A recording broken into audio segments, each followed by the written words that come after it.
AP శాసనమండలిలో ఇవాళ YCP ఎమ్మెల్సీలు అడిగిన ఓ ప్రశ్నకు సమాధానం ఇచ్చే క్రమంలో హోంమంత్రి వంగలపూడి అనిత ఇవాళ వైఎస్ జగన్పై సెటైర్లు వేశారు. విజయవాడ వరదలకు ప్రభుత్వం అందించిన సాయం లక్షల మందికి రాలేదంటూ వైసీపీ ఎమ్మెల్సీలు ప్రభుత్వాన్ని నిలదీశారు. దీంతో ఆగ్రహం వ్యక్తం చేసిన హోంమంత్రి జగన్ను టార్గెట్ చేస్తూ కీలక వ్యాఖ్యలు చేశారు.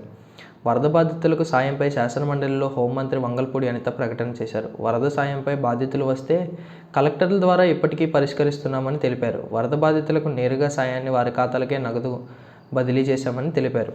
వరద బాధితులు ఇంకా లక్షల మంది ఉన్నారన్న వైసీపీ ఎంపీల మాటలపై ఆగ్రహం వ్యక్తం చేసిన హోంమంత్రి జగన్ ఇచ్చిన కోటి సాయంపై కమిటీ వేద్దామా అంటూ కౌంటర్ ఇచ్చారు. అబద్ధాలు మాట్లాడే ముందు ఆర్టీఐ ద్వారా నిజాలు తెలుసుకోవాలని వైసీపీ ఎమ్మెల్సీలకు హోంమంత్రి సూచించారు. పెద్దల సభ అంటే పెద్ద అబద్ధాలు మాట్లాడాలని వైసీపీ సభ్యులు భావిస్తున్నారని మండిపడ్డారు. అబద్ధాలు మాట్లాడితే సాక్షిలో ప్రచురిస్తారని, ఏది పడితే అది మాట్లాడొద్దని హోంమంత్రి వారికి సలహా ఇచ్చారు. విజయవాడ వరద బాధితులను ఆదుకోవడానికి 497.07 కోట్లు విరాళంగా వచ్చిందని ఈ సందర్భంగా తెలిపారు. సెప్టెంబర్ 2024 నుంచి ఫిబ్రవరి 16, 2025 వరకు స్వీకరించిన విరాళాలు, చెక్కులు ఆన్లైన్ ద్వారా కలిపి 317.09 కోట్లని, పీడీ ఖాతాల ద్వారా ఉద్యోగుల విరాళాలు 143.79 కోట్లని, సీఎంఆర్ఎఫ్ కోసం వచ్చిన సిఎస్ఆర్ నిధులు 36.189 కోట్లని తెలిపారు. విరాళాల నుంచి 274.95 కోట్లతో వరద బాధితులకు ఆర్థిక సాయం, ఉపశమన చర్యలు తీసుకున్నట్లు తెలిపారు. 271.63 కోట్ల మొత్తాన్ని గ్రామ, వార్డు సచివాలయాల శాఖ సంబంధిత జిల్లా కలెక్టర్ నుంచి డీబీటీ పద్ధతిలో వరద బాధితులకు నేరుగా సాయం చేశామన్నారు. విపత్తు నిర్వహణ కమిషనర్ ఎక్స్ అఫిషియో ప్రభుత్వ ప్రిన్సిపల్ సెక్రటరీ ఖాతాకు బదిలీ చేశామని హోంమంత్రి తెలిపారు. 3.60 లక్షలను ఇతర సాంకేతికత, సహాయక అవసరాలకు వినియోగించినట్లు పేర్కొన్నారు.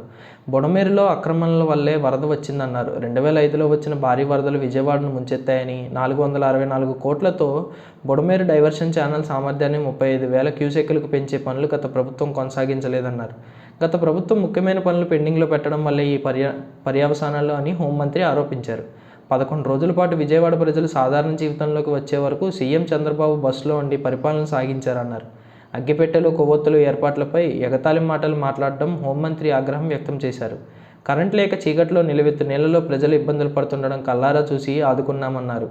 ఏ నెలలో ఎంతెంత, ఏ రంగానికి ఎంత ఇచ్చాం వివరాలన్నీ లిఖితపూర్వక సమాధానంలో వెల్లడించమన్నారు. వరదకు దెబ్బతిన్న ప్రతి మనిషిని, ఇంటిని సామాగ్రిక సాయం అందించామన్నారు. మరోవైపు వైఎస్ జగన్ కోటరీలో విజయసాయిరెడ్డి అత్యంత కీలకంగా వ్యవహరించారనేది పచ్చి నిజం. కారణాలు ఏవైనా వైసీపీతో పాటు ఆ పార్టీ ద్వారా వచ్చిన రాజ్యసభ సభ్యత్వాన్ని విడిచిపెట్టారు.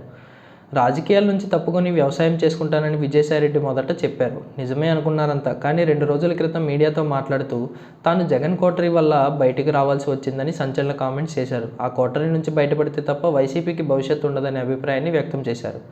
జగన్ మనసులో తనకు స్థానం లేదని అర్థమయ్యాక మనసు విరిగిపోయిందని ఆయన అనడం సంచలనం కలిగించింది. జగన్ను నేరుగా ఆయన విమర్శించలేదు. జగన్ కోటరీని ఆయన టార్గెట్ చేశారు. దీంతో జగన్ కోటరీపై తీవ్ర చర్చ జరుగుతోంది. జగన్ కోటరీలో ఎవరెవరున్నారు, వాళ్ళు ఏం చేస్తున్నారు తదితర ప్రశ్నలు వెలువెత్తుతున్నాయి. జగన్ కోటరీపై విమర్శలు గుప్పించిన విజయసాయిరెడ్డి కూడా విమర్శలు పాలవుతున్నారు. ఎందుకంటే నిన్న మొన్నటి వరకు ఆ కోటరీలో విజయసాయిరెడ్డి కూడా భాగస్వామ్య కాబట్టి. అయితే విజయసాయిరెడ్డిని వైసీపీ నేతలు పట్టించుకోకుండా ఉండాల్సింది. ఎందుకంటే విజయసాయిరెడ్డి నేరుగా జగన్ను విమర్శించలేదు. కోటరీతో జగన్కు భవిష్యత్తులో ఇబ్బందులు ఎదురవుతాయని హెచ్చరించారు. దీన్ని పాజిటివ్గా తీసుకుంటే మంచిగా మార్పు చేసుకోవచ్చు. అబ్బే వైసీపీకి మంచి రోజులు వస్తే ఎలా? వైసీపీ బాగు కోరుకునే వాళ్ళైతే ప్రతిదానికి కోటరీ తెరపైకి ఎందుకు వస్తుంది? నిజంగా జగన్ రాజకీయ శ్రేయస్సు కోరుకునే వాళ్ళైతే తెర వెనుక ఉంటూ మంచి పనులు చేసేవాళ్ళు. కోటరీపై విజయసాయిరెడ్డి విమర్శలు చేయగానే వైసీపీ నేతల్ని ఆయనపై ఉసిగొలిపారు. తమపై విమర్శలను కూడా జగన్పై చేసినట్టుగా క్రియేట్ చేసి కోటరీ నేతలు పార్టీ ముఖ్య నాయకుల్ని మీడియా ముందుకు ఎగతోలారు. తద్వారా కోటరీనే బలమైందని నిరూపించుకున్నట్టయింది. జగన్ను నేరుగా విజయసాయిరెడ్డి తిట్టాలని కోటరీ కోరుకుంటుంది. అందుకే విజయసాయిరెడ్డిని కోటరీ రెచ్చగొడుతుంది. జగన్ కోటరీలో భాగస్వామి అయిన విజయసాయిరెడ్డి గొప్ప సంస్కారి అని ఎవరూ భావించడం లేదు. ఎందుకంటే ఆయన కూడా ఆ తానంకే కదా. జగన్ కేంద్రంగా కోటరీ, దాన్ని విభేదించే వాళ్ళే వైసీపీ నాయకులు తమకిష్టం వచ్చినట్టు రాజకీయ క్రీడ ఆడుతున్నారు. దీన్ని గ్రహించలేని పరిస్థితిలో జగన్ ఉన్నాడు. జగన్ అజ్ఞానమే కోటరీ బలం. రోజురోజుకు జగన్ను చీకట్లోకి నెట్టేసే ప్రయత్నాలు జరుగుతున్నాయి. జగన్ మేల్కొని తనను తాను రక్షించుకుంటే తప్ప ఆయన్ని దేవుడు కూడా కాపాడలేరు. జగన్ అంతగా కోటరీ ఊబిలో కూరుకుపోయారని అన్నారు.